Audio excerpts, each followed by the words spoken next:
El pueblo permanecía allí y miraba. Sus jefes, burlándose, decían: «Ha salvado a otros, que se salve a sí mismo si es el Mesías de Dios, el elegido». También los soldados se burlaban de él y, acercándose para ofrecerle vinagre, le decían: «Si eres el rey de los judíos, sálvate a ti mismo». Sobre su cabeza había una inscripción: «Este es el rey de los judíos». Uno de los malhechores crucificados lo insultaba, diciendo: «¿No eres tú el Mesías? Sálvate a ti mismo y a nosotros». Pero el otro lo increpaba, diciéndole: «¿No tienes temor de Dios, tú que sufres la misma pena que Él? Nosotros la sufrimos justamente porque pagamos nuestras culpas, pero Él no ha hecho nada malo». Y decía: «Jesús, acuérdate de mí cuando vengas a establecer tu reino». Él le respondió: «Yo te aseguro que hoy estarás conmigo en el paraíso». La Iglesia celebra hoy la solemnidad de Jesucristo, Rey del Universo. Cerramos el ciclo o el año litúrgico y el próximo domingo comenzaremos el nuevo tiempo del Adviento en preparación a la Nochebuena, a la Navidad. Hemos leído el texto de Lucas, el capítulo 23, de los versículos 35 al 43. Esta fiesta fue instituida por el Papa Pío XI en el año 1925 a través de la encíclica Quas Primas, en conmemoración del 16º centenario del Concilio de Nicea, que había afirmado que Jesucristo es, en cuanto a su naturaleza, consubstancial al Padre, es decir, es Dios. Y además se dice allí que su reino no tendrá fin. El reino de Jesús, ¿cuándo comenzó? O mejor dicho, ¿cuándo fue constituido Jesús como rey? Después de la ascensión a los cielos. Después que murió, que resucitó y que subió a la morada del Padre, sentado a la derecha del Padre. Pero con esta fiesta se quiere afirmar que Jesús es también rey de todo el universo, del mundo entero. Hay un gesto que cumplió el Papa Pablo VI para indicar cuál es el significado del reinado de Dios. Hasta ese tiempo, los papas usaban la tiara papal, que fue una triple corona usada por los sumos pontífices desde el siglo VIII al siglo XX. Fue utilizada por última vez por Pablo VI. De 1143 a 1963, la tiara papal se colocó solemnemente en la cabeza del Papa durante su ceremonia de coronación. Esas tres coronas indicaban que el Papa es pastor universal, juez eclesiástico universal y gobernante temporal. Pero el Papa quiso demostrar que el poder del sumo pontífice no es una fuerza mundana, sino un coraje espiritual particular. Pablo VI se sacó durante la ceremonia del Concilio Vaticano II esta tiara y la colocó en forma simbólica sobre el altar de la Basílica de San Pedro y donó su valor a los pobres. Juan Pablo I,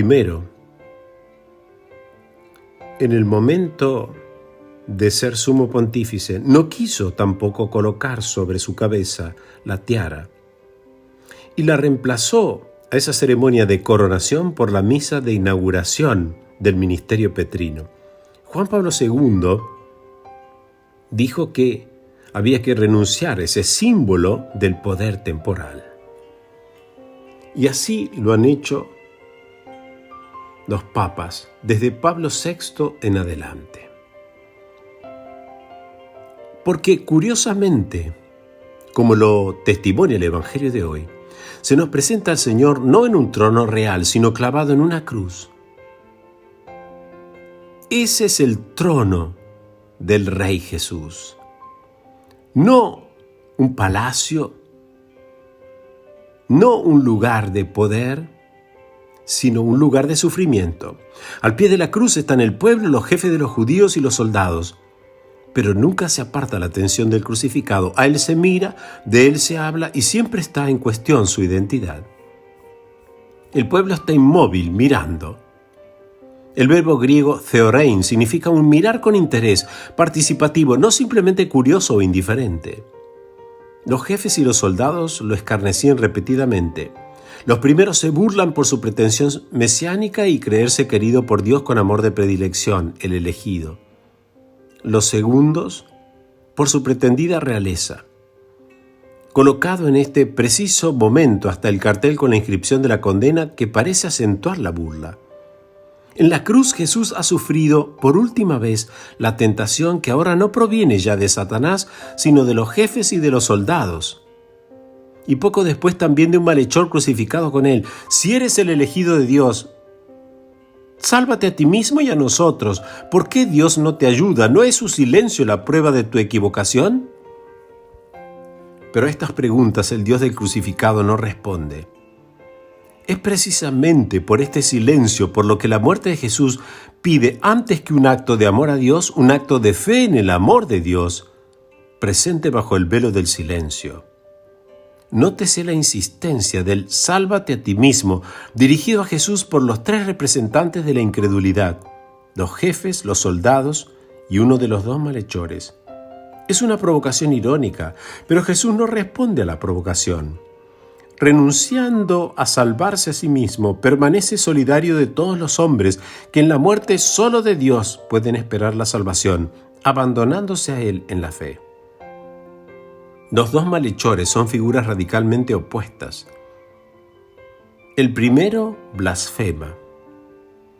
El segundo confía. Jesús aparece como el compañero de aquellos dos hombres. Está reinando desde la cruz y a su lado tiene a dos malhechores.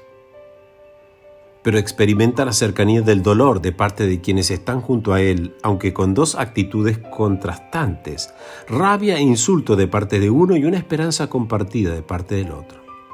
Cristo ha compartido este momento. Le dice uno de ellos, acuérdate de mí cuando estés en tu reino.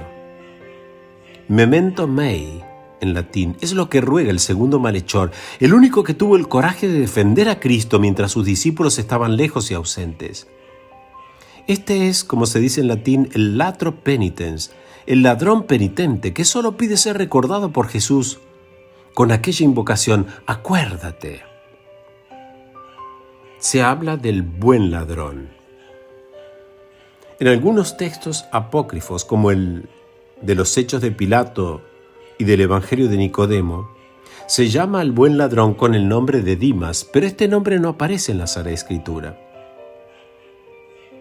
Se habla de un buen ladrón. Los dos eran ladrones, pero se habla del buen ladrón, un apelativo que con cierta ironía indica que a pesar de su pasado borrascoso, con rápida habilidad ha llegado a ingresar al paraíso, sin muchos méritos que presentar ni una biografía de ascesis y de virtud en su favor. Aquel hombre ha sido un ladrón de los tesoros divinos, como escribía San Efrén el Sirio, que dijo, el Señor lo vio hambriento, abrió el cofre de sus tesoros ante él y depredando le robó las promesas. Excelente este ladrón. Ejerció la violencia y se robó el reino de los cielos, como comenta San Agustín, tanto que Jesús parece decirle, has violentado la puerta del reino de los cielos, has ejercitado la violencia, has creído y has robado. Ese malhechor, clavado en el fracaso de su propia vida, ha tenido el coraje de exponerse en su vulnerabilidad a la mirada de Cristo. Ha tenido el ardor de la esperanza, ha esperado lo inesperable, ha preguntado lo que pareciera que no se debe preguntar y ha sabido acoger el exceso del don inmerecido, la posibilidad de la felicidad y de la sensatez de una vida reencontrada in extremis. Dirá San Agustín, estaba crucificado al lado de Jesús, pero estaba dentro del corazón de Jesús. El ladrón ha cedido ante el amor que vence todo y que hace de publicanos y prostitutas los primeros inquilinos del reino de Dios. Este ladrón penitente se convierte en teólogo, según la tradición litúrgica bizantina, porque ha sabido reconocer al Señor y al Rey en el cuerpo desfigurado de aquel que parecía un maldito colgado del leño. Efrén el Sirio, en uno de los himnos de la crucifixión, contempla y define como beatos a los lugares, los personajes y los instrumentos ligados a la pasión del Señor en una sucesión de macarismos o bienaventuranzas, uno de los cuales es dedicado al malhechor convertido que dice: «Feliz eres tú, ladrón, porque a causa de tu muerte la vida te ha encontrado. Nuestro Señor te ha hecho descansar en el jardín del Edén. Judas traicionó con su engaño. También Simón Pedro lo negó 3 veces y los discípulos huyendo se escondieron, pero tú lo has anunciado». Aquel que parecía como un lejano se revela aquí como el más cercano. Dirá San Buenaventura: con qué rapidez un enemigo se transforma en amigo, un extraño pasa a ser uno de la familia, un extranjero se ha transformado en un pariente, un ladrón se ha convertido en un confesor. ¡Cuánta confianza la del ladrón bueno! Hoy estarás conmigo en el paraíso. Es la promesa de este Rey que está colgado de la cruz. En el hoy de Dios y de Cristo, en el hoy de los crucificados, las puertas de la misericordia se abren una vez más frente a la miseria y a la fragilidad humana, para que un ladrón arrepentido pueda entrar en la vida con Cristo. Dice San Buenaventura, y es como si Cristo mismo lo dijese: no traslado para después lo que prometo, porque hoy estarás conmigo. El Señor Jesús, verdaderamente bueno y amable, enseguida escucha, enseguida promete, enseguida da. Estarás conmigo. Esta breve frase abre un horizonte de futuro, porque Cristo habla de lo que viene. Estarás.